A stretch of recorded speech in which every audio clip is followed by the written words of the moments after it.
Welcome to NWA Cane Corsos podcast, where we talk all things dogs. You drive me crazy.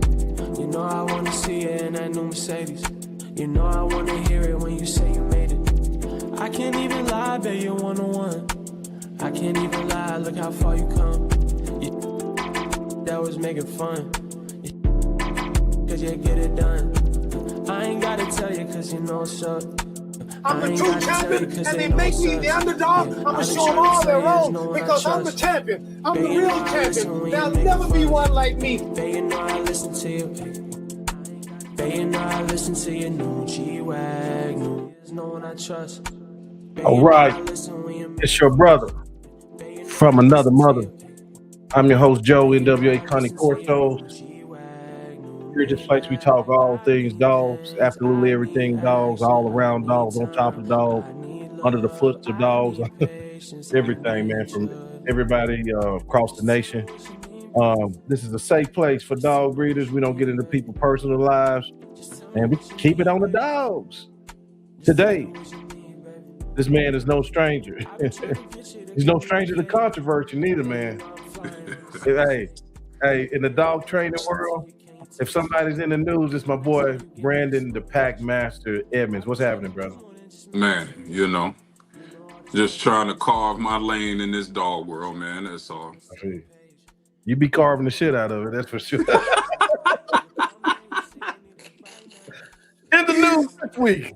Oh man, yeah, man. It's crazy, man. Yeah. You know, I said it the other day. I was doing a live. I don't know if it's because I'm an extremely handsome black man, and you know, people don't like that. I don't know what it is, but I just be doing what I do. You know what I'm saying? I don't be going on other people's page and causing problems. I just be posting my shit, and people come to me. So I don't know what it is, man. You know, but I'm gonna use it. You know, especially on social media, because you know, we all trying to get this social media money.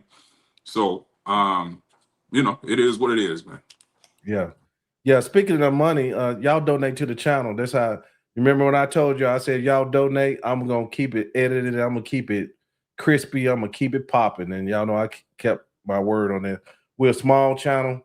I don't believe the number of subscribers really matter in this game. I think it's all about engagement. Y'all have been very engagement with me, myself, others, just visit this platform down through the years.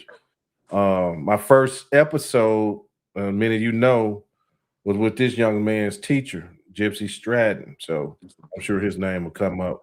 Brandon, let's go and jump right into it, bro. In the news, you had a video. I can't remember because I've digested so much stuff since then, but you was talking about protection work. You're a dog trainer, do a lot of protection work. And the equipment came up. I guess they said you said that equipment don't matter or something like that. So to give proper context to how this whole thing came about, on one of my videos, someone, a dog breeder here in Chicago, you know, he asked me the question very, you know, what I'm gonna call passive aggressively, right? And you know, sometimes when you read stuff in the comments, sometimes it doesn't really translate how they mean it to be, right? So I understand you can misunderstand the context of how a person is asking you a question, but because I know this person, right? It's easier for me to understand the energy behind the question. And then I have to put into context, he's a teacher. So I will have to, and I'm only giving clarity as to why the energy came about, right? It was subliminal. It was subliminal, basically, a subliminal response to you. Exactly. So, you know, I can't dismiss the fact that he's a teacher and he understands punctuation and, you know, enunciation of word and all of these things that make a sentence a sentence. So when I read the question, I'm like, why are you so angry? Because I don't use equipment. Because he asked, like, what I don't understand is why you don't never use a sleeve. So, you know, when you ask a question like that, I'm like, why are you so aggressive? Like, if you really wanted to understand, right? Like, if you wasn't disingenuous, right? You would just say, hey, man, I see you never really use a sleeve. I'm just wondering why, right? Like, if I'm inquiring and I really want to know the information, that's how I would present it. I wouldn't present it like, hey, man, I just don't understand why you don't never use a sleeve. You see what I'm saying? It's a difference. So, you know, I replied to him. I said, but because this wasn't text, right? This was a comment. yeah, this was a comment. Yeah, See, comment on my post. Right, Yeah. but you know how shit can get lost translation in the text too. Yeah, for sure. Here. Yeah, you know what I mean? Yeah, for sure. And, you know, and again, I understand that, but again, because I know the person, right? I put all of that together, right? Oh, okay, I got you. Okay. You see what I'm saying? Yeah, okay, yeah. So I just simply replied because I don't need one, right? And then somebody else asked me, well, why don't you need one? And then I said, well, because a sleeve is one-dimensional. So then he started asking me, well, what do you mean is one-dimensional? So from that, you know, because I don't like to go on these long-ass debates in the comments because like we said, you know, stuff get lost in translation. Most people only look at what triggers them. They don't actually look at the entirety of what you say, especially people that's not really trying to understand. They're just really being detractors or they're just trying to win a debate, right? So I said, hey, look, if you really want to talk about it, we can do a live and we can talk about it. So anyway, that's the kind of fast forward. But to give you the middle, the trainer of the guy that asked me the question, why don't I use a sleeve? His trainer, you know, miraculously, a few hours later does a video saying you can't call yourself a trainer if you don't use a sleeve, if you don't have certain equipment, and if you are using a retractable leash, right? Now, again, I know this guy, right? He's in Chicago too. So I'm like, okay, I start using my deductive reasoning. I'm like, okay, I'm the only trainer that I see using a burlap sack, right? I'm the only trainer, the way that I use it. I'm not the only trainer that uses it, obviously, but the way that I use it, I'm the only one that I see use it as much as I use it, right? Right. I'm the only trainer that I see that uses the retractable leash, especially in protection training, right? Right. Yeah. So again, in my mind, I'm like, well, he has to be talking about me. Because who else would he be talking about? Right. I mean, I don't know. You tell me, do you see anybody using a retractable leash in protection training? Well, I was going to get into that a little later, but I see, I know the video you're talking about. I don't know him, so I don't know his temperament, so I ain't gonna call his name. I don't have no issue with him. I see him a lot, but I ain't gonna call his name because I don't want him to think I'm going the wrong route. But you know, we open over here, so but we ain't gonna do that because he ain't been. He don't know our family yet. He don't know that how we get down. So we'll come talk about anything over here and then walk away like it ain't no issue. We just don't agree on this. Hey, before we go on, damn, Ralphie Free, thank you for that. Hundon. Thank you, bro. Thank you. Ain't no nation like a donation. I appreciate it. But yeah, so I saw that, but you the retractable lead in that situation, everybody knows about you or whatnot. Yeah, but I have seen a retractable lead used by Butch Capel. Absolutely. Vanguard K9. Who they all talk bad about, Butch Capel. In Vanguard K9, when he come on this show, me and him got to put on a bulletproof vest for some reason. I don't know what he be doing. But go ahead. I'm gonna let you. Yeah. So you know that's what it came from, and then you know we did that live, and then fast forward, you know, the live is what Wayne referenced in the last interview that you did with him. You know, me saying that I don't need a sleeve, but I'm just really here to provide context, whether people agree or not. They were saying you didn't need it. You said you didn't need equipment or a sleeve. Let me just clarify. Yeah. So you know, again, it's like when you tell a secret to one person and then they tell a secret to the next person, the secret always changes from person to person, right? So I never said I don't need equipment. You know, I was very specific. Somebody asked me, why don't I use a sleeve? And I said, because I don't need a sleeve, right? Yeah. So I use a suit and I actually use sleeves. But the Right. context to what I said was, I don't need a sleeve to teach a dog how to bite, right? Mm-hmm.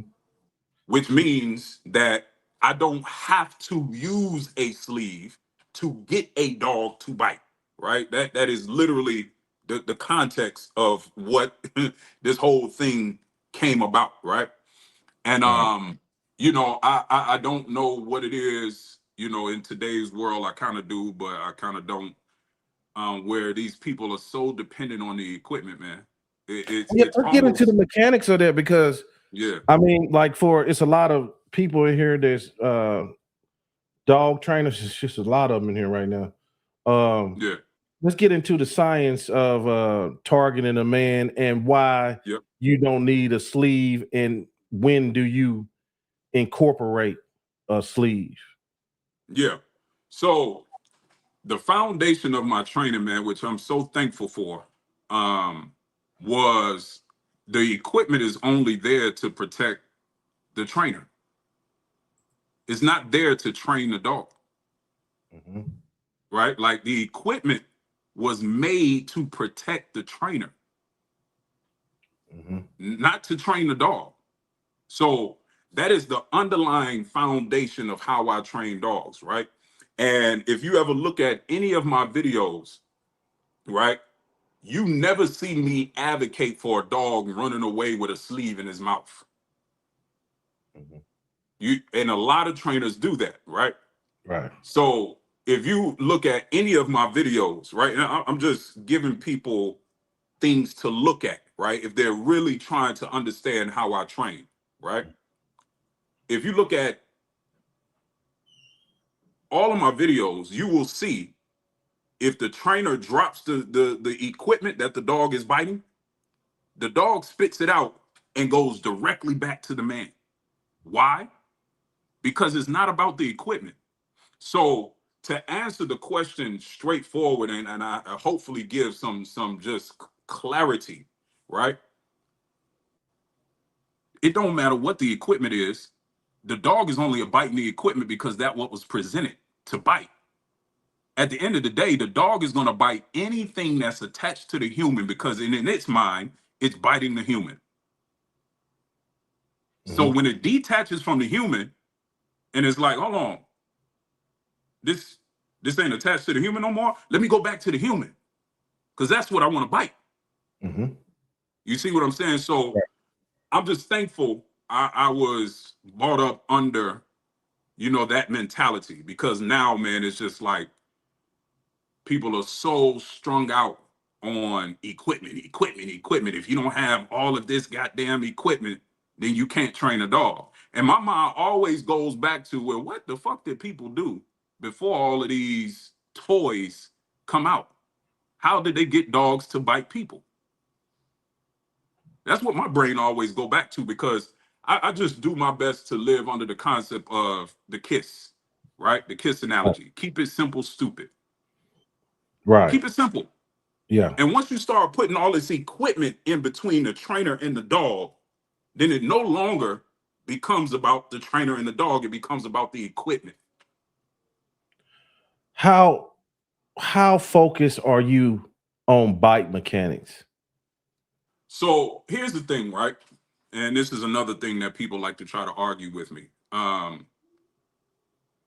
I do not, how can I word this to make it clear enough for people that want to understand it, will understand it. Because we all know, you know, when people don't want to understand you, it don't matter what you say, they're going to find everything they can to misunderstand you. Right. So, do I care about bike mechanics? Yes. Do I care about bike mechanics as much as these, what I'm going to call new school trainers care? No, I don't. Because bike mechanics, right? Here's where bike mechanics are most important. When you're hunting a pig, and when you're hunting a human, right? So we could talk about basically apprehension work, Right. right? So that whole bite and hold till the death, right? That's for police and that's for pigs. Well, I don't, as it stands right now, I don't work with police officers. Maybe someday I will aspire to do it. Right now, I have no aspirations of, working police dogs, but that may change, right? But as it stands right now, I don't work with police, right? And I don't do any hog hunting. So for me, the importance of a dog taking a bite and holding on for dear life is not that important to me. It's not as important as it is for most of these trainers today, right? Let me ask you this. Yep. I ain't no dog trainer on your level or nothing like that, but to me, if you was working a discipline, if you being a boxer or whatnot, yep, and let's say we working on the jab, bam, getting a mechanic, you don't think there were, I mean, what kind of bites you looking for? So do here's you the care deal. if it's a full bite? Do you care if it's Yeah. a front? Okay, all right. I want a nice strong bite like everybody else. Okay, all right. Like everybody else, right? If we're talking about my personal dogs, right? And here's the thing that other people have a hard time doing, even a lot of trainers. They have a hard time separating the type of dogs that they will have and the type of dogs that the everyday person has. Yeah. I got you. It's two totally different worlds. Yeah, right. That's true. That's true, Elka. Yeah, the trainer he got a devastating dog. Yeah, you see what I'm saying? Like, yeah. So most of the time when I'm talking about dogs, I'm not talking about my personal preference. I'm talking about the dogs that I see on an everyday basis, right? Most of those dogs don't fall into the category of the type of dogs that I would want, right? So me personally, yeah, I want the motherfucking dog that's gonna try to break your bone when he's biting you. Right. You see what I'm saying? Exactly. But what I also know, and what these other trainers also know, is 85% of that is genetics. 85% of it is a genetic, because it's an attitude, right? It's like a Mike Tyson. When Mike Tyson was in his prime, you could not teach anybody that had an attitude that Mike Tyson had. It was just any. Right. It was any. You can't teach people to be LeBron James. It's any. You can't teach people to be Michael Jordan. It's any. Kobe Bryant. We can go down the list, right? The mentality. Now you have a whole lot of people that's been in the NBA that are great players, but they're not those people. But see, the problem in the training world is everybody, like this whole sentiment of everybody has to have a Michael Jordan, Kobe Bryant, LeBron James dog. It's a farce and it's unrealistic. Most people don't, even most people in the sport world don't have them dogs. That's why they watch dogs so much. Every time you turn around, most of these trainers got a different dog. Why? Because they're all looking for that first high. You know, when a crackhead hit the pipe for the first time and they get that first high, they all looking for that first high and they never get it again. Pookie. They might get it one time, but they never get it again. But they're all looking for it, which is why they're continuously watching dogs. So for me, I separate what I want and what the average person has, right? But again, if we go back to biting full with an attitude, wanting to smash anything it could put his mouth on, that's an attitude that you can't really train, because you can't train genetics. So a lot of it is either the dog has it or the dog doesn't. So all this time people be spending on bite mechanics, I'm just gonna be honest. It's a waste of fucking time and money. Because I'm gonna tell you right now, my main dog, Jaja, let him put his mouth on you and see if it's a full bite. And guess what I've never done? Teach him a full bite. I don't have to. God taught him. Right. So, guys, I'll take questions as long as they on the topic we're talking about. I'm not going to run through all these questions, but let me hit you with this one. I can't even see the comments. I'm trying to pull up the comments so I can see it as we're doing. I'm going to pull them up, just select ones, because I ain't trying to go through all of them. Trying to understand how he trains. To what level does he leave the bite equipment out of the training? Does he use anything else other than sack as sub for bite equipment. So give me that question again. He says, I'm trying to understand how he trains. To what level does he leave the bite equipment out of the training? Does he use anything else other than the sack as sub for bite equipment, substitute for bite equipment? So to answer the question directly, I mean, if you're asking me if I use a bite tug, a bite wedge, a saw sleeve, and all this other stuff, have I used it? Yes. Do I use it? 98% of the time I don't use it. No. Okay. The overwhelming majority is the burlap. And I'm talking about developing dogs, right? I've used the sleeve. I will use the sleeve on dogs that are ready to bite. Like they're ready to bite, which means, again, it don't matter what I present to them, they're gonna bite it. If it's a suit, if it's a sleeve, if it's a fucking t-shirt, they're gonna bite it. It doesn't matter. So I don't use all of these stages of sleeves to develop a dog in biting. And I also don't train puppies, right? I don't train 8-week-old puppies to bite, which is why a lot of people, again, use all these different levels of sleeves, because from the time the puppy is goddamn coming out the womb till it die, it's biting something. So I don't need a puppy sleeve for puppy teeth, because I just let puppies be puppies. And when they reach a certain age of maturity, that's when the training starts, not the bite work. That's when the training starts, right? That leads to something Wayne said in the video. A lot of these dogs are just biting. They're not even barking. So if we're talking about protection work, right? And this is where Gypsy comes in. This is why I'm so glad I have that foundation, right? Threat display. Alarm, challenge, threat display, engage. We call it the 4 pillars of defense, right? In order to protect, if you look at the animal kingdom, before they bite anything, they alarm everybody else that something is wrong. But these dogs are going straight to biting. What kind of protection work is that? You ain't protecting shit. You just biting. Again, police dog. Right. Apprehension dog. Right. Go get them, killer. Yeah. Yeah. No prevention, right? Yeah. Like 80% of protection is prevention. The other 20% is engage if you have to. Yeah. And this is, again, you know, I'm thinking of stuff as we go. This is the whole concept of the best bite is no bite. So when all these people out here talking about the bullshit of, well, Gypsy said the best bite is no bite because his dogs wouldn't bite. You know, I don't even argue that shit, because it's like, you understand how dumb you sound?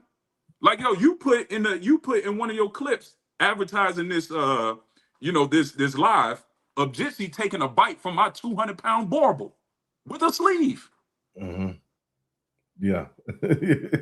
So when people talk about Gypsy didn't do biting, I just look at him like, you's a dumb motherfucker. Like, you just really don't understand. Man, that was okay. I saw that live you did. I saw a man come in and he said some stuff about Gypsy. He wasn't disrespectful or nothing like that, but No, he seemed like he'd been around. Yeah, I don't know his name. Sure. His name was Jason. Yeah, but he said something about a dog that wouldn't bite, right? Yeah. On a Gypsy dog. But you got talking about Chief. Chief. Yeah, Chief. That's a clip we was talking. But when we talked about it, you was like, there's other people around that said otherwise about the dog.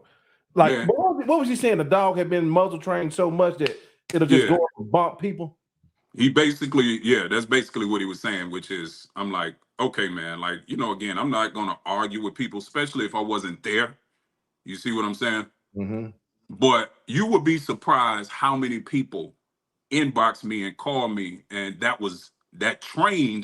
took bites from Chief Little Dog and was like, yo, this dude don't know what the hell he's talking about. Chief dog, that dog would have killed you. So, you know, it's kind of it's an unfortunate thing, because a lot of these people, you know, they don't really want to be on the internet because they come from the old school. You know, these people, they don't really work with the internet like that. You know what I'm saying? Yeah, you're right. Yeah, you're right. A lot of them, They them my main guys I like to go get. Yeah. Like, well, You know, yeah, and it's hard getting them to, you know, speak about things in public because back then everything was a secret. yeah, that's true. Yeah, that's true. It was the, you know, it's the who's who. If you know, you know. Now the internet is different. Everybody knows. You know what I'm Everybody, saying? yeah. So, you know, you'd be surprised how many people reach out to me and say, "Hey, man, I see what you're doing. You doing that shit. I know what you're doing. I Mm-hmm. was there." You see what I'm saying? Right. And you know, they said literally that dog would kill you. Now, I don't know about that particular situation. Obviously, I wasn't there, and I'm not going to say the brother is lying. But one thing I do know, Gypsy did not operate under the moniker of dogs should not bite. His moniker was if they didn't have to, if we can do everything before we can get to the bite, we won. Yeah, because you got to remember the basis of his training. The basis, his target customer was who, y'all? Y'all been The watching it church play? leader. The church lady. That's who he built his dogs for. That was his And the focus. church lady don't want a fucking Malinois. They don't want one of these crazy ass retarded Yeah. pit bulls that these people out here training. They don't Mhm. want none of these goddamn bull herders or whatever these people are breeding now, right? That have no brain. All they want to do is bite. The Right. church lady don't want that dog. But then it goes back to something Wayne says. See, Wayne hold a lot of history. Mm-hmm. And Wayne hold a lot of history about. I'm real interested in them dog men in Chicago. They don't want to talk to this old country boy, but and it's a sect of dog men there in Chicago. Like you got the McDuffies and P Duns, all these guys. You know, y'all don't seen them on the show, Gypsy. Then Florida got a same little thing, a little deal of old Mm-hmm. dog men. But anyway, where was I going with this? Wayne had brought up, you know, back in those days, there's a lot of purse snatching, you Mm-hmm. know, assaults. They didn't leave women alone. You know what I'm saying? All kind Yep. of crazy stuff. So, like, yeah, that's what his what you call it. Ain't no nation like a donation. I appreciate you. Oh yeah, Let me do one thing before I get this question to you. for sure. Instagram, I know I be kind of slacking over there, but I can't see the chat all the time. But shout out Chicago Bully Camp, CP3, Grizz Vaughn, Scary Cats Decoys, Kai Buchanan, Pam Greshot, everybody over there on Instagram. Okay, so Revs, ITR. Thank you for donating to the channel, bro. We need it. What are the biggest things an owner, handler has influence on when it comes to how a dog turns out? And at what age stage do you focus on these fundamental influential elements?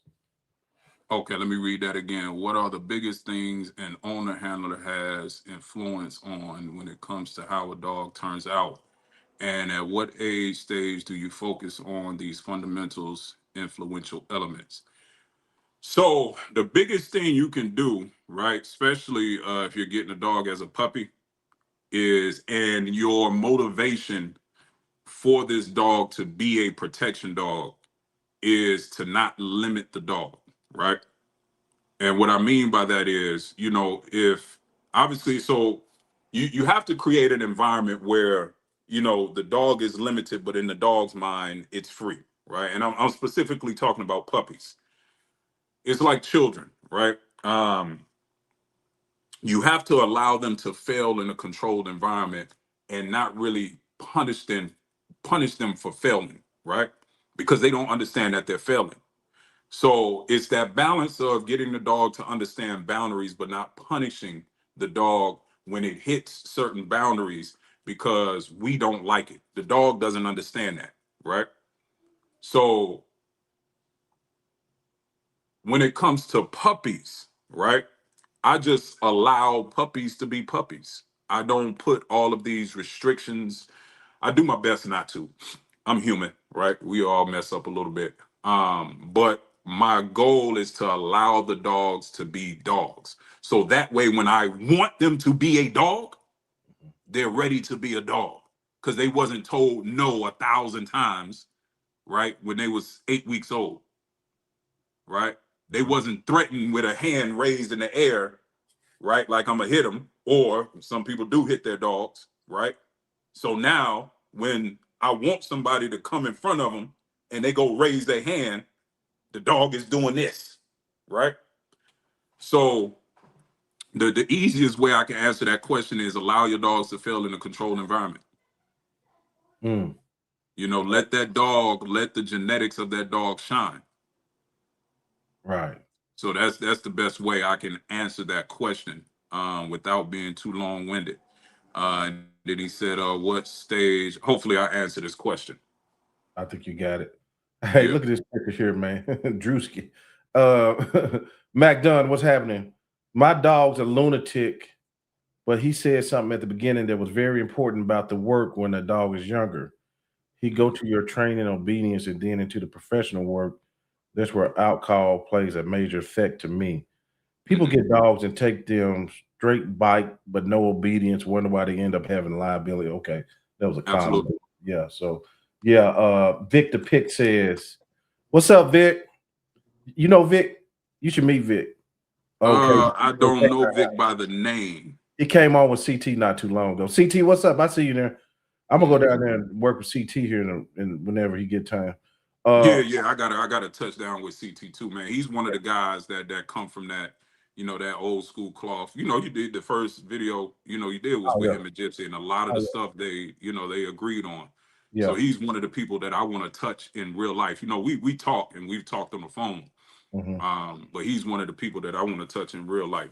Yeah, he about 2 hours from me. I'm gonna try to start going down there and work with him, get my hands on it a little bit more.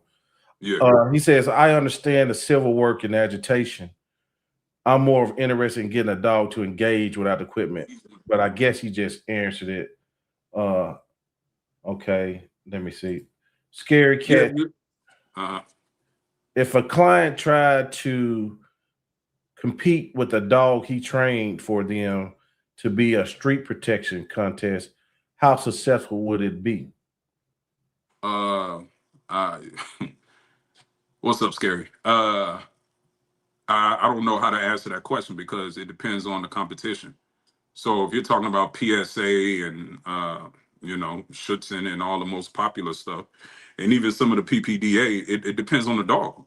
Like, you know, and again, see, the problem with these competitions, they're all predetermined, right? And I don't mean the outcome, I mean the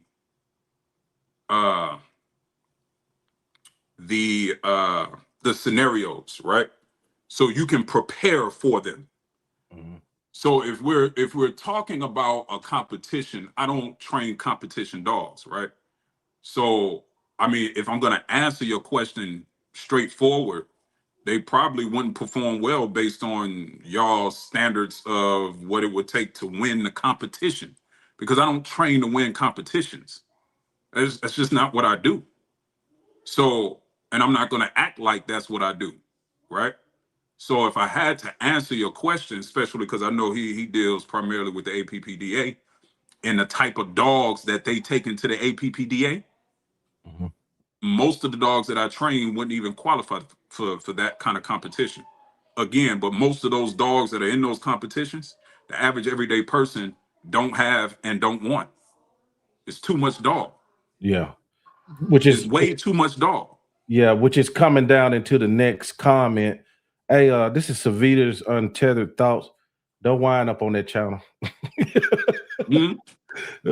I'll just tell everybody, don't wind up on that channel. She reviews dog content.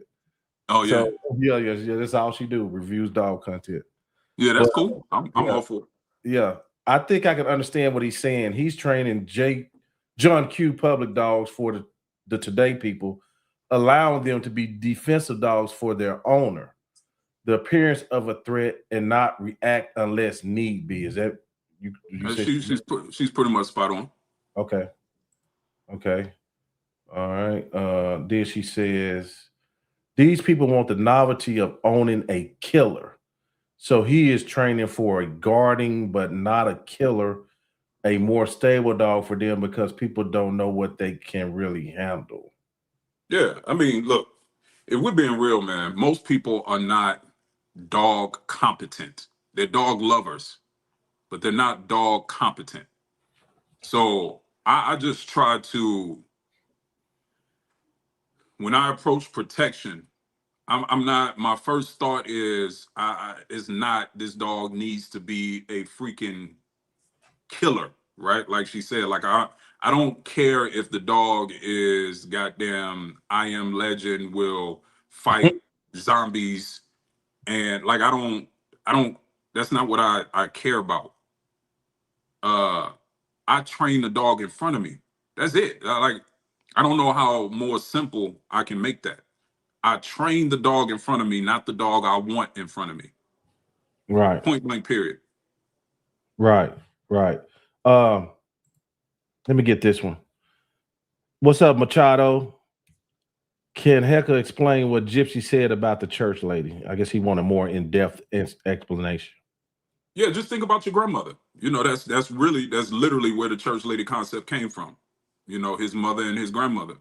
And to give you the story, you know, that whole concept came from his grandmother had a dog, and I forget the name of the dog. I think he said it was like a border collie mix or something like that they had. And one day a guy in Chicago, you know, if you guys know Gypsy, he's from Chicago, a guy came through the bathroom window and was trying to rob them. And without any training, that dog intervened and bit the hell out of that dude and made that dude run away. But that was the church lady dog, just the dog that she could get from anywhere. It wasn't no specially bred dog, right? It wasn't no goddamn, you know, what are the BTN, you know, what's the fucking numbers that are on these, you know, these Malinois, you know, all the numbers that come, like, you know, all of this shit, man, which Yeah. I get it. I get it. But the church lady don't got them dogs, man. The church lady, like my great grandmother, which is why I fell in love with dogs, she always had a dog. And the dog name was always King. Every dog she had, the dog name was King. Didn't matter what it was, the dog name was King. Mm-hmm. And we never knew where them dogs came from. But she always had a dog. Right. Right. That's the church lady dog. And that's where the concept came from. So, you know, when we talk about the church lady, basically it's the everyday person that just has a dog, even if it's purebred, right? It's not bred to come out the womb and bite everything in sight at 8 weeks old. It's Right. just a dog. That's right. That's right. And you talk about the church lady. My mom has about a 75-pound Cane Corso, Mm-hmm. and I'm sure it would massacre somebody over her. I don't know what it is about them dogs and old black women. Yeah. It's a relationship, man. It's a relationship, man. Yeah, but this dog done took a bullet from my mom. Mm-hmm. Let the dog out one time, and she didn't know. You know, we got them rental houses and stuff beside her, and it was about 11 o'clock at night, and she didn't know somebody like on the side of her fence. Penny went over there and alerted, and they done shot her, and everything like that. But it's that a dog, that church lady and that dog is important. Mm-hmm. I was about to get into another subject, but I'm gonna leave that alone for now. But yeah, let me see here. Doug says, can you use your method as a foundation and add sports training secondary? It would have to be, well, you know what's funny? When again, so it depends on the dog, right? Because it takes a certain kind of dog to really get into that sport world, because of the high expectations of those dogs.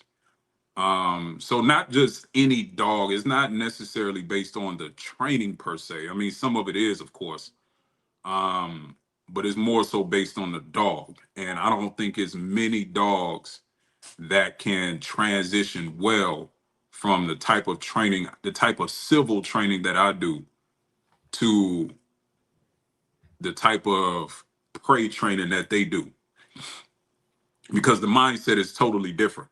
Like it's two totally different worlds. You know, they are highly fixated on prey aggression, right? So their dogs, if I had to put a percentage on it, and I've said this before, their dogs are probably like 80% prey, right? 80 to, and you know what's funny?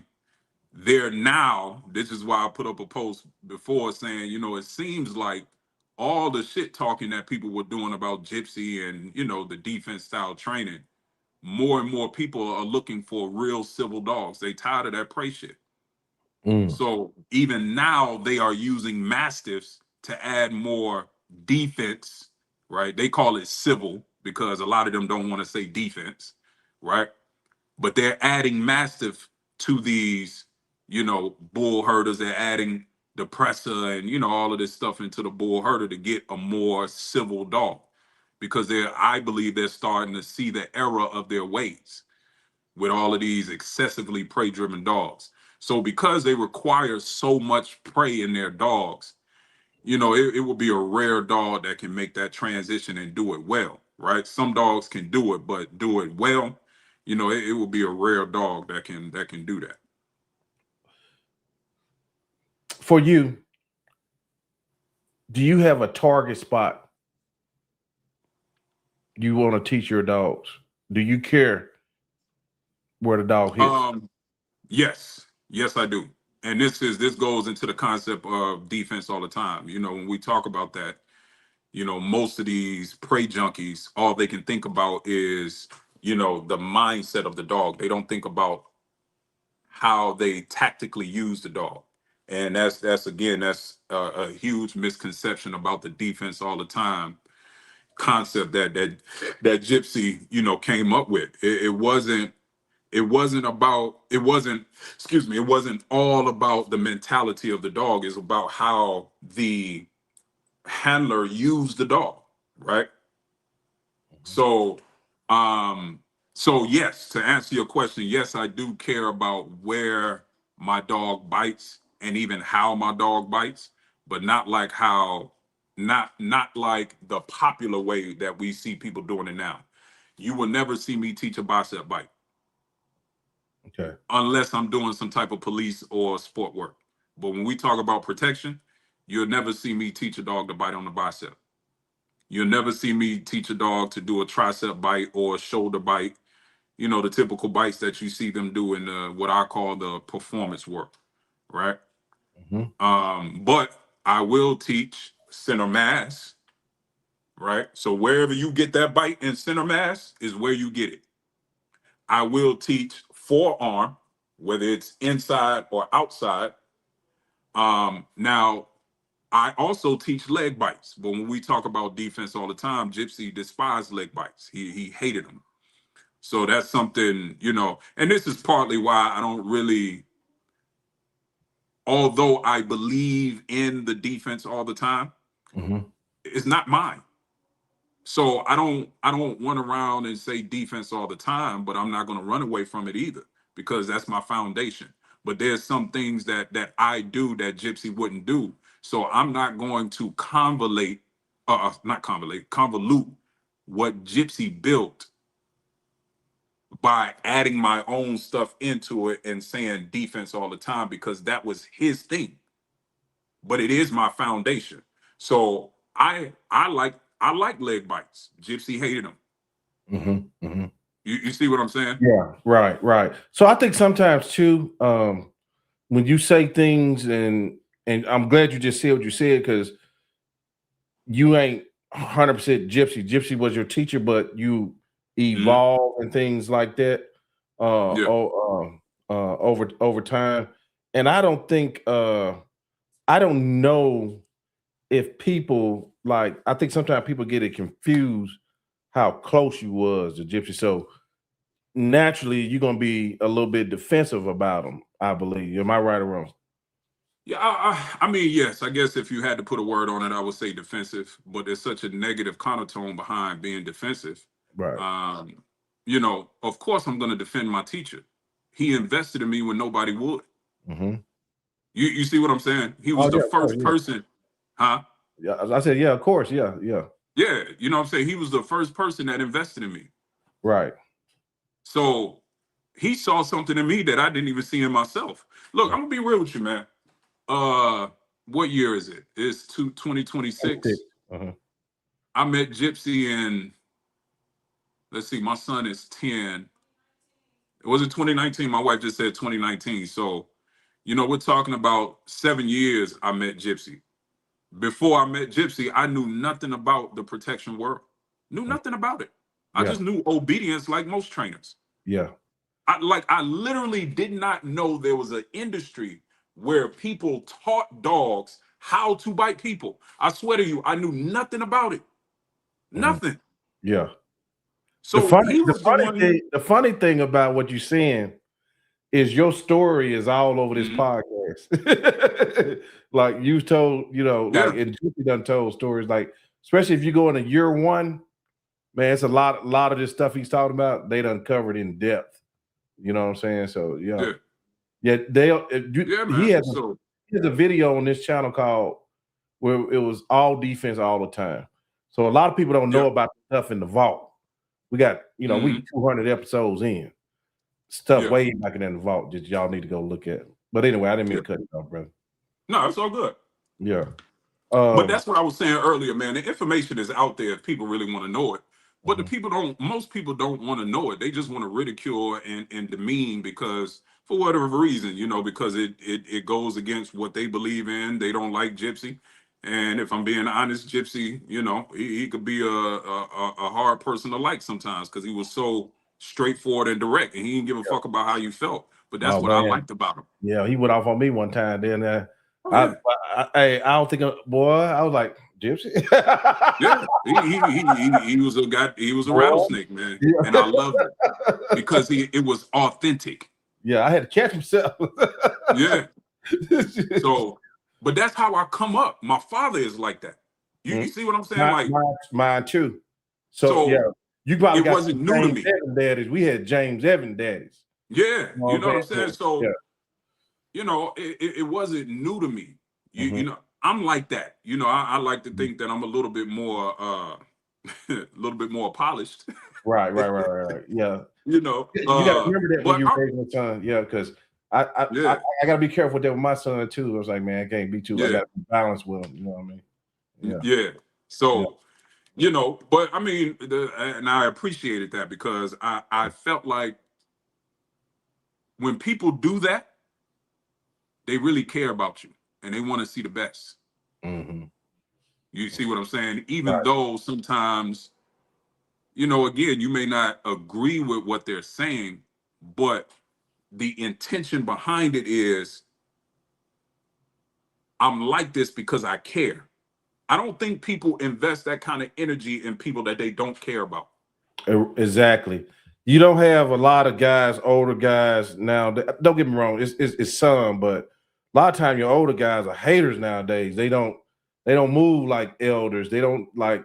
We got CT, Mims, everybody who done came, contributed, and things like that. But a lot of times your old guys nowadays haters. They still trying to compete down there with young boys. You know what I'm saying? I was like, what you doing? You know? Yeah. For sure. Old men are for counsel. Young men are for war. And some of them don't get that. Some of them don't get that. CT says here. So many don't understand and misconstruct terminology when they speak on defense. He says there's no such thing as all defense if you own a realistic protection dog. Absolutely. It's impossible.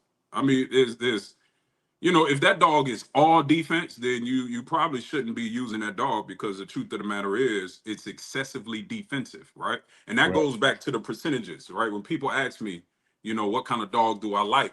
The easiest way for me to answer that for people to digest and understand, if we're talking about a protection dog, I like my dog to be about 60% defensive and 40%, what I call offensive or prey, right? Because I understand the importance of the prey, right? But I like a more defensive dog, right? For protection. Now, sport is something different. Right. So this is why, and people will know, because I've said this, I have some aspirations at some point, it's not real high right now, to get into the sport world. I do. Whether people believe it or not, people think I hate sport. I don't. I actually admire it. I respect it because I respect the work that goes into it. But what I don't respect is how much work goes into it and the money that you don't get. That's what makes it hard for me to really have the aspirations to get involved with it. because Right. all of the work and no fruit as far as like paying my bills, that's Yeah. hard for me if I'm being honest. Right. Right. Yeah. And it's very few people like a Wayne Singleton, very few that get into the sport world and can really make a living off of it. And if I'm being honest with myself, I believe I got into the game too late to really invest like that into the sport world and really make a living off of it. So that's why I really have no high aspirations. But I have Malinois. I got 2 Malinois. And you know what I want to do? I want to do a Malinois Rottweiler cross with the aspirations to use that to get into the sport world. Mhm. So, you know, I got you. I got you. Hey, I'm over here on Instagram. Scary Cat asked a question a while ago. I can't show it, but I'm gonna say it. How important is taking that ass whooping before a bite matter if the dog has no appreciation of abilities? I think he says. You understand that question? nah, Scary Cats is one of those people that's super intelligent. So I have to read his questions. I have Oh, to get him to ask his questions 3 or 4 times. So read it to me again. okay. Let me see here. Shit, goddamn! I just got off of it. Excuse my Yeah. language, Lord have mercy. I'm working on that.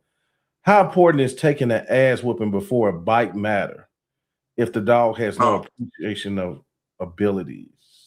so it's not about, see, and this is the problem. People tend to over sensationalize because they're trying to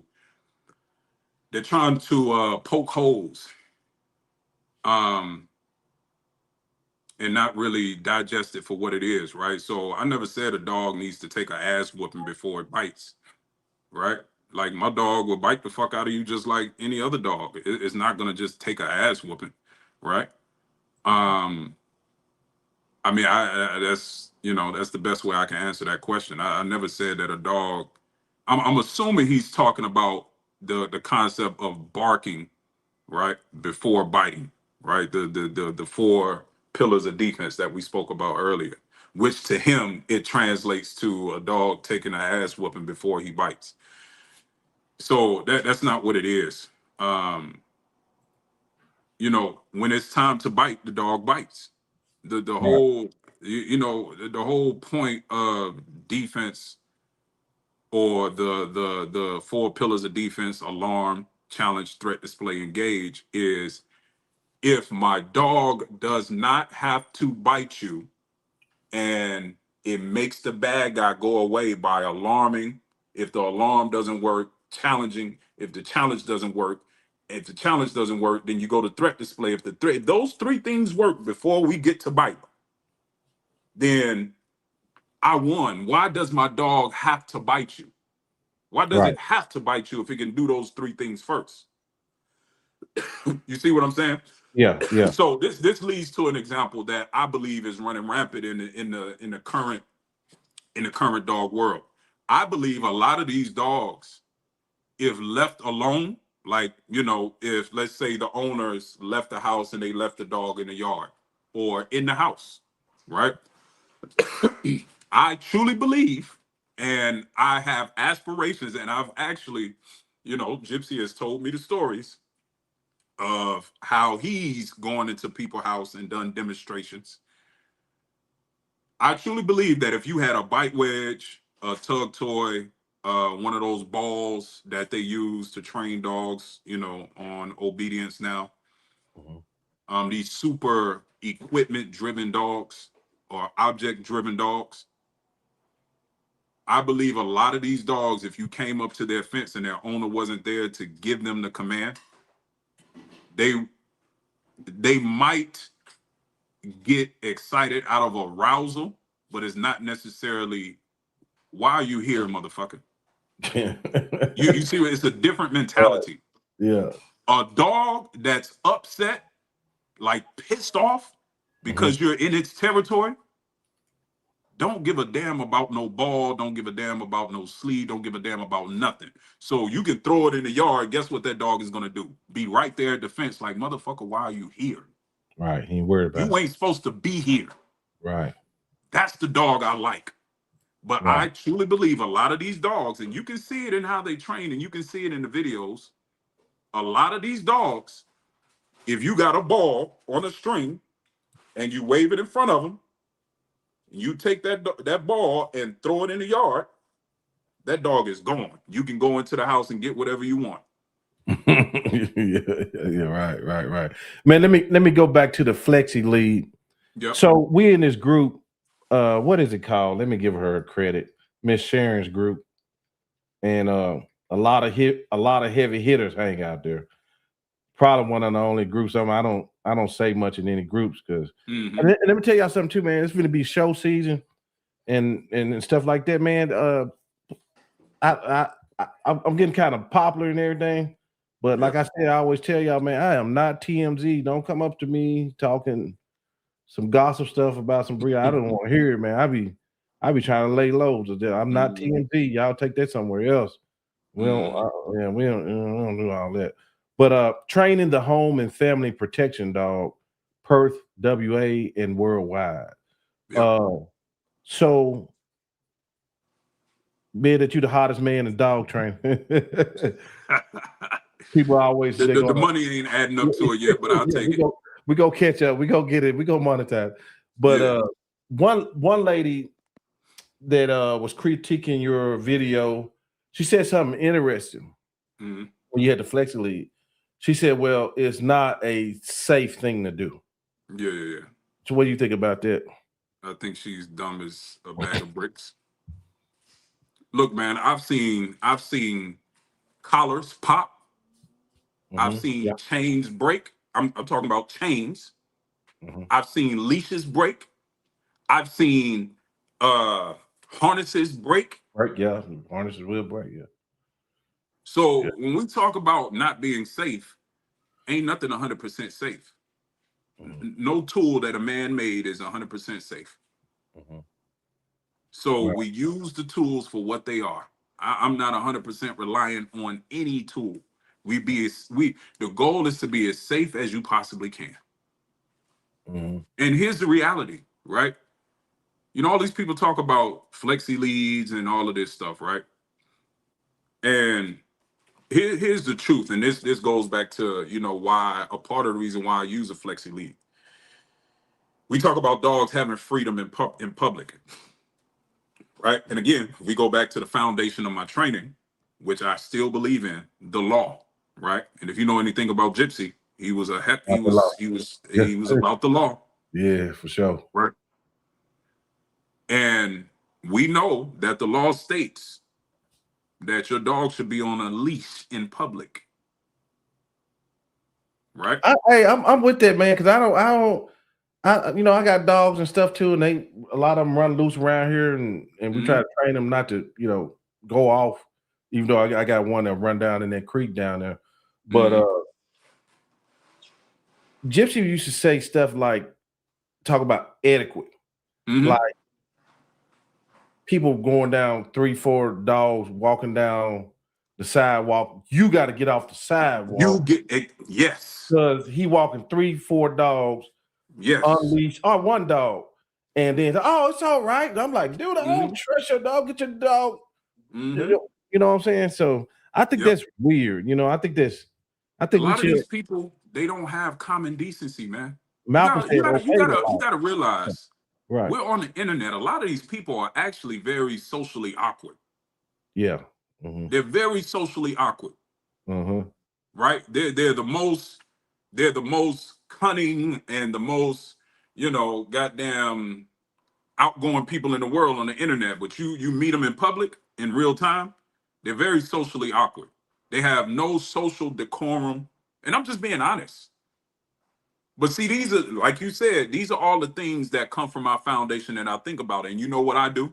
When I'm on the sidewalk with my big ass dogs and I see people coming, I step off to the side. I give people the right of way.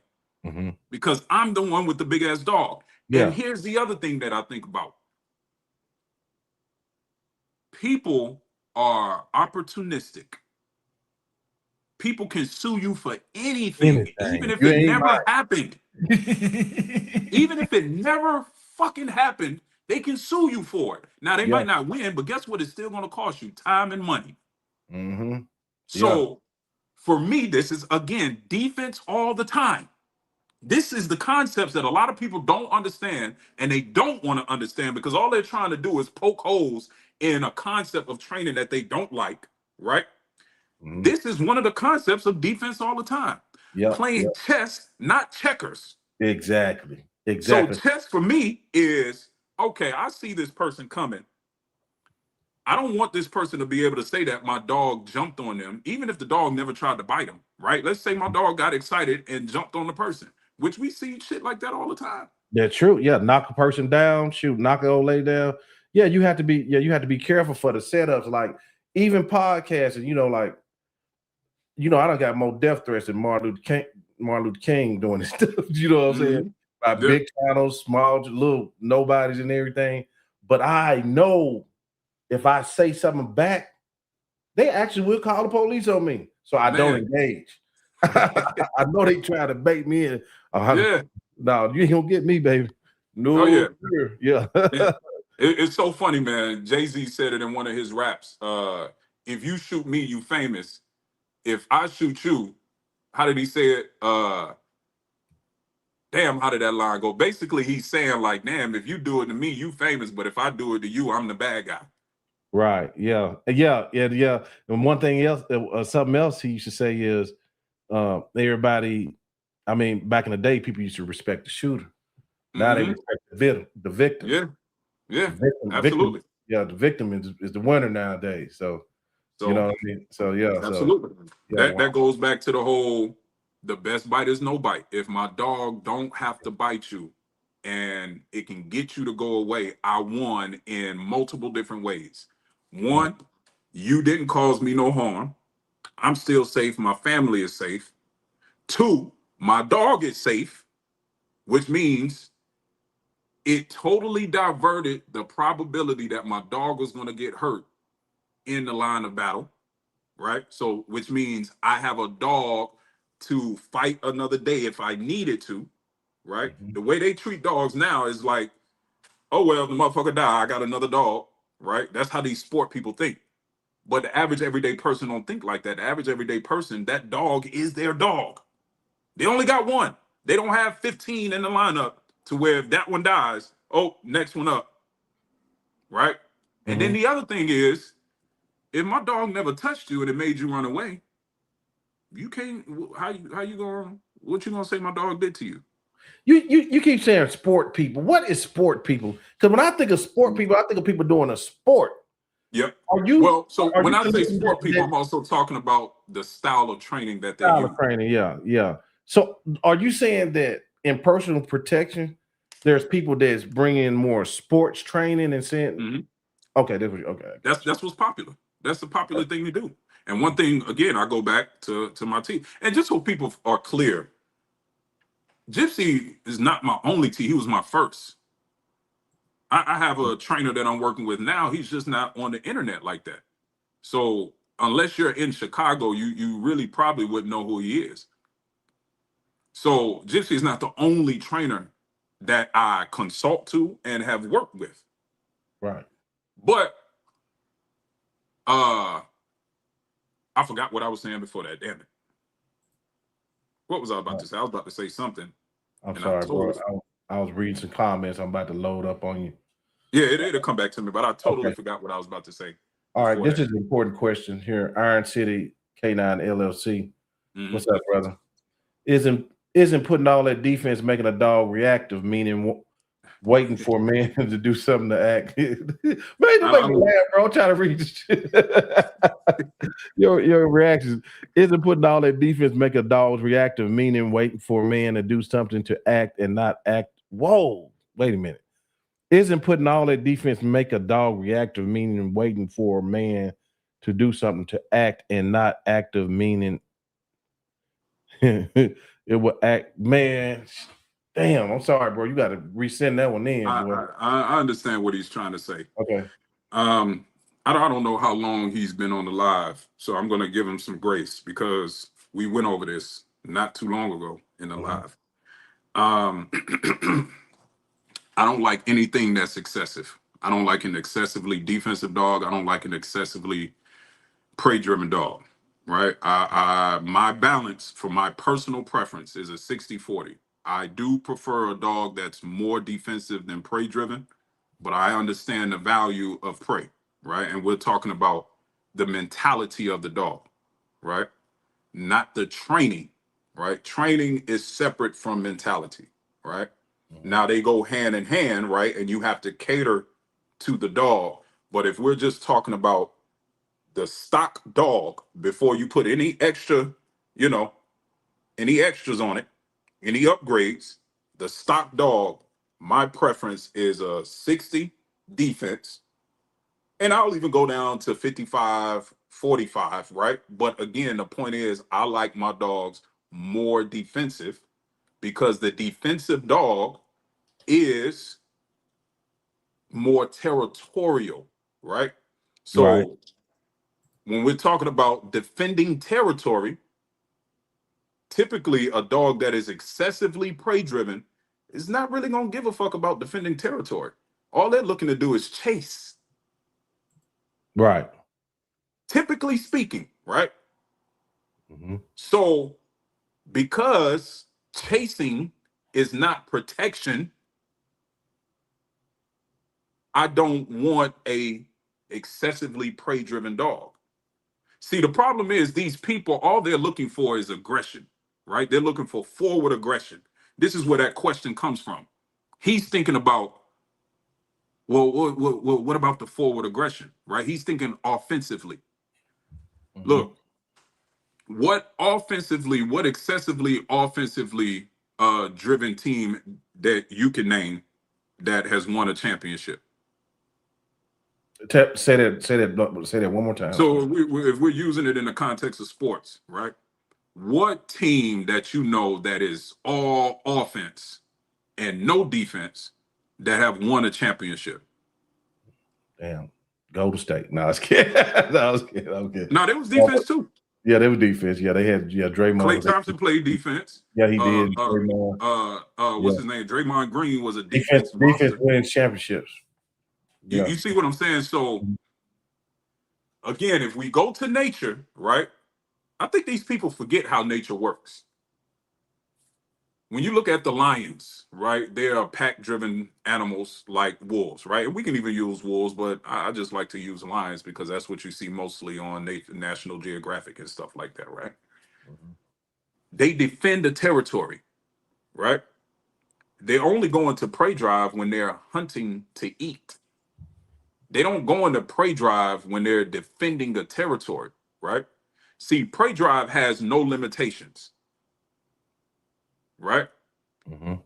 Which means if they go into prey and they're trying to defend the territory, they're going to be so dumb that the mechanism in their brain that lets them know, like, okay, this is my boundary, right? I'm not going to cross my boundary because my goal was to get them out of my territory, right? Mm-hmm. An excessively prey-driven dog, they have no boundaries.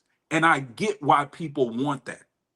I get why, right? But the prey is the fight, though, right? The prey is a part of the fight. It's not all of the fight. That's another misconception. Hey, have you ever, right? And I try to put this in real time, right? Have you ever met a motherfucker that just get retardedly strong when they get pissed off? Because you fucking with them? Like, it may take them a little bit to, get mad. But when they get mad, it's like, you don't want to fuck with him. Right. They call it retard strength where I'm from. Yeah. So one thing I know, a dog that has an attitude, when you fuck with it, it's going to try to kill you. Right. All right. Hey, look at here. John hitting us with a curveball here. Mm-hmm. Defense does not win. Expound on that, John. Expound on that. If you don't mind. I don't know what are you talking about. Once again, no, defense doesn't win because it doesn't look good. Nobody really likes the Super Bowls where it's 14-15, where it's 20-19, and all of the points came from field goals. Nobody really likes those types of games, right? They want the high scoring game. They want the 45-35. right? Whereas no defense being played, and if you just outscore, then that's the person that wins, right? Right. Defense So is about self-preservation, which is a stronger natural instinct. Damn, this finna turn into another topic. it always does, man. It's hard to say, it does, yeah. you know. And I was gonna have Hans Alpine cover each one. So yeah, I see it's people's perceptions of it. Because right here I'm thinking too, I'm like, and then somebody will say something else, and I'm like, So I kind of see, okay, hold on. Here he says this: defense can only react on what the offense do. Okay. So you know, again, these people say these terms as if it's a negative thing, right? And again, this is why I go back to the perfect dog for me is 60-40. Because when we talk about protection, okay, here's what I'll do, right? Because in order to shut stuff like this down, you have to ask people that force them to realize how dumb they sound when they ask these questions. And I don't know who this person is. I don't know who it is off of the name. That's John Mims. That's John Mims. Is it? John Mims, yeah. Okay. So I don't mean this in a disrespectful way, because I'm aware of John Mims, and I don't mean this in a disrespectful way. But okay, I put it to you like this, right? Can anybody give me a situation where my dog would have to be offensive first, based on the law? Based on the law and how you are lawfully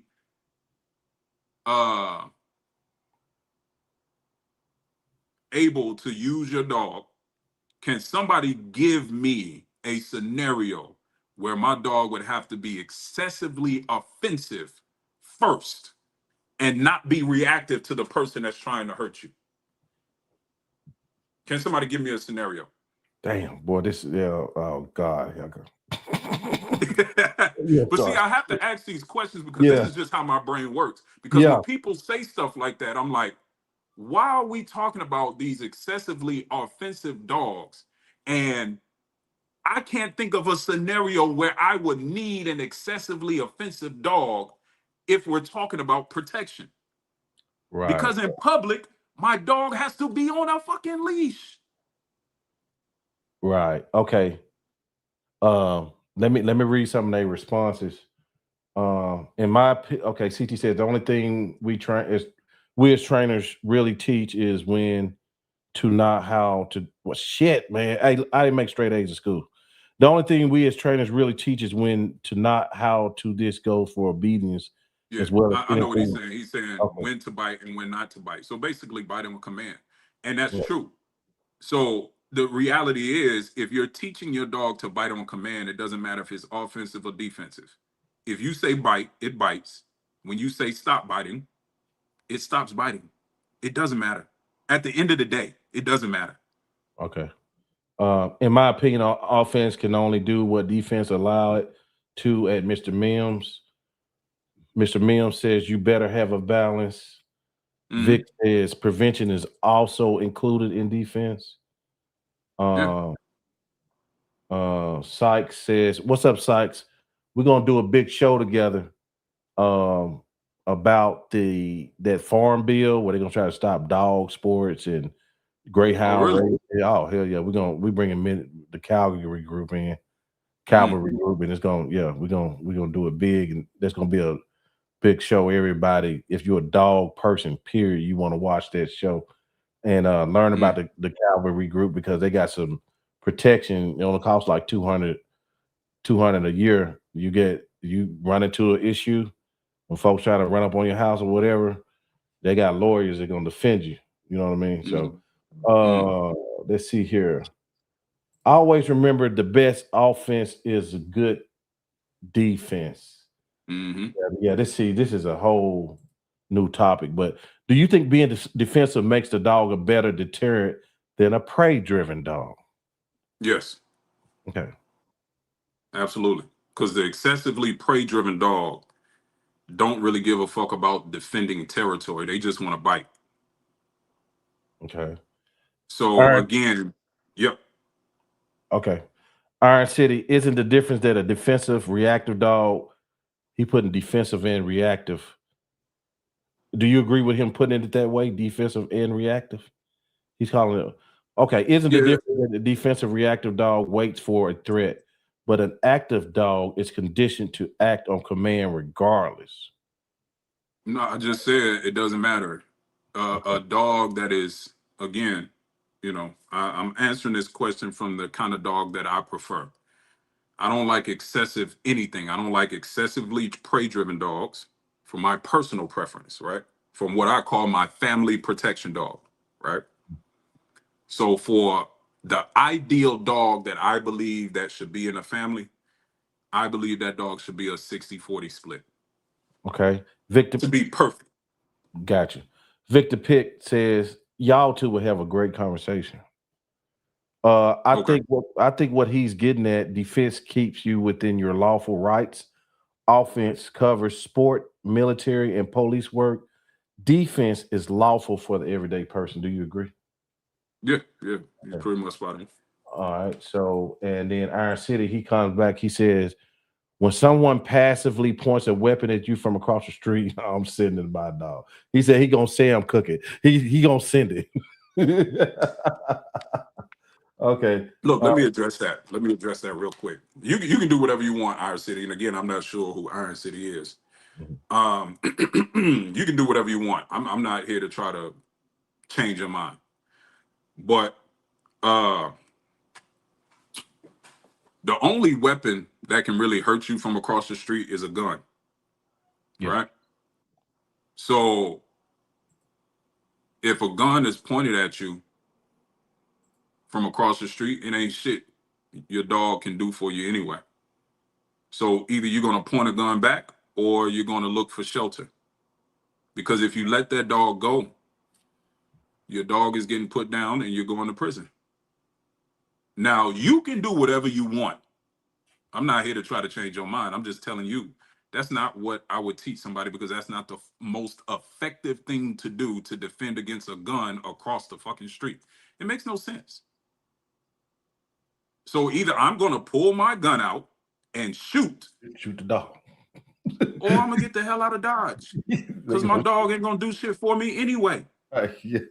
If they shoot across the street, all you can do is sacrifice your dog. But you see them get you see what I'm saying? Like, all you really doing is sacrificing your dog. Yeah. And who's to say if there's other people outside that your dog won't bite the other people?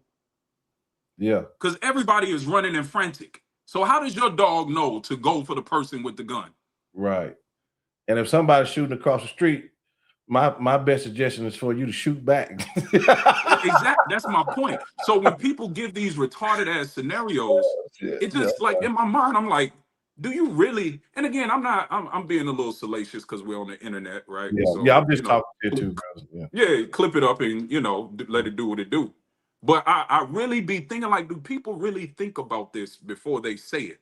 And this is what leads me to believe that people are just trying to poke holes and not think logically, right? If somebody is across the street shooting a gun, there's not a dog in the fucking world, not even a greyhound, that's going to get across the street faster than the bullet to stop it. Not a dog. That person can shoot depending on the kind of gun they got. I mean, if they just got a handgun, they can let off 5-6 shots before your dog get across the street. What is your dog gonna do? Nothing. So that doesn't even make sense to me. But hey, you do whatever you do. Yeah. Average blue collar dude. Okay. What's up, bro? Brandon explains my old presser lab like he knew her. Many would call her mashed potatoes. She was very serious and never cared when a threat was addressed. Listen, folks, he's speaking truth. All right. Well, hey, look here. So, Brandon, if there's anything else you want to cover before we start to kind of wrap this thing up on this hump day. I mean, I can't think of anything. I just want people to think logically about protection, man. I just think we over sensationalize what protection is. You know, because we're trying to make everything a fucking highlight. Real life is not about a highlight. It's about surviving. And then you know what too? This protection world, I don't think it's big as people think it is. I think you got like 1%ers. Not saying 1% of the dog culture, but that it's a, even though we see it a lot, I don't think it's, I could be wrong. But, no, you're right. Most people are scared of a dog that bites. Right. The overwhelming majority of people, even dog people, like they actually villainize biting dogs. Like I do I do obedience training too, right? Which is how the overwhelming majority of us make our money in the dog world. Most of these people that do protection training, if they only did protection training, they're broke. Yeah. I'm just being honest. Yeah. Most of them, they're broke. Do you think protection training is the highest form of obedience? Absolutely. Okay. Hands down. Absolutely. All right. Fuck all the focus healing and the twirling and the spinning and all that. Nah. Protection work is the high, because once you bring that level of aggression out of a dog, you better damn well for sure be able to control it. Let me take some Instagram ones, because you know I'll be missing these. Limelight, I see you there. Oh, Dennis. Oh, Limelight. That's my guy out of Michigan. Hell of a Corso breeder. Hell of a Corso breeder. Dale Smokey in here, the doggone decoy, aka the boogeyman. He says, can he build a dog to face seasoned and experienced decoys to proof the theory or methods?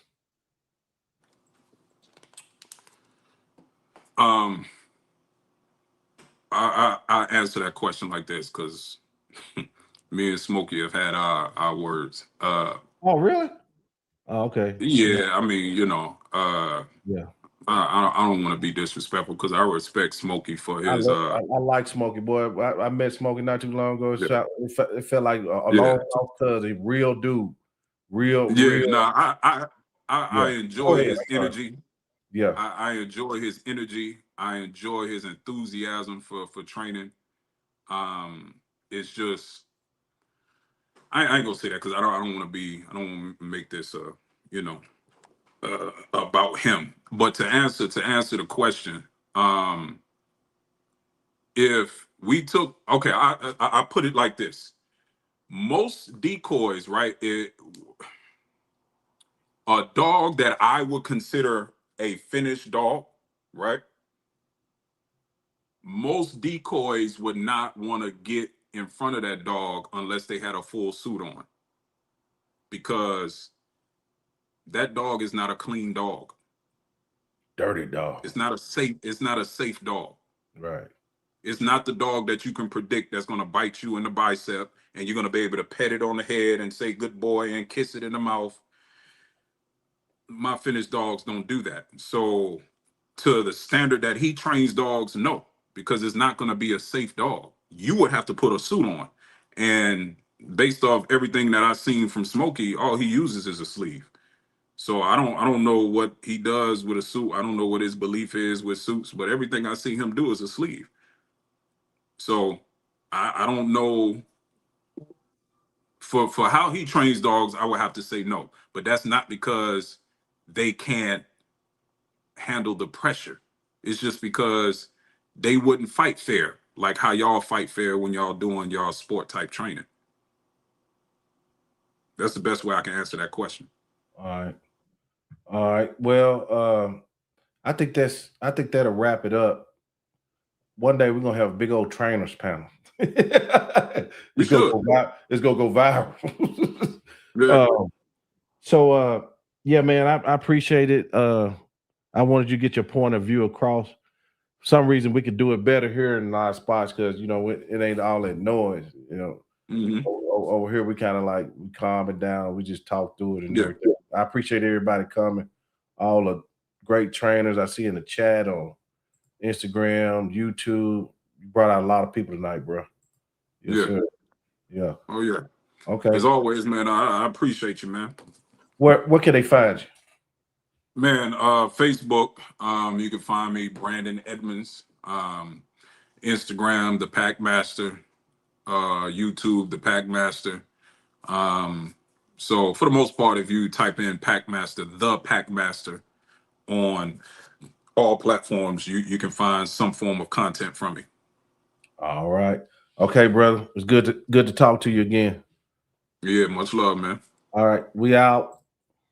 Step into the realm of canine wisdom with our podcast, NWA Cane Corsos, where we interview dog men and women from around the globe. Discover their talents and insights on breeding, training, nutrition, and the rich history of dogs. Tune in to the most underrated yet influential dog podcast on social media. Your journey into the dog world starts here.